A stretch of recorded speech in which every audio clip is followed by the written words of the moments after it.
दोन संख्यांचे गुणोत्तर 3:2 आहे आणि त्यांच्या वर्गातील फरक 45 आहे. तर त्या संख्या कोणत्या? आपण इथे त्या दोन संख्या 3x व 2x मानू. त्यांच्या वर्गातील फरक म्हणजे 3x वर्ग वजा 2x वर्ग 45 दिलेला आहे.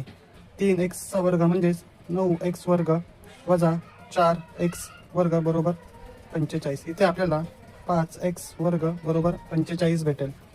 x वर्ग बरोबर 45 भागिले 5 म्हणून x वर्ग बरोबर इथे नव्हतं. यांचा आपण वर्गमूळ घेतल्यास x बरोबर आपल्याला 3 भेटते.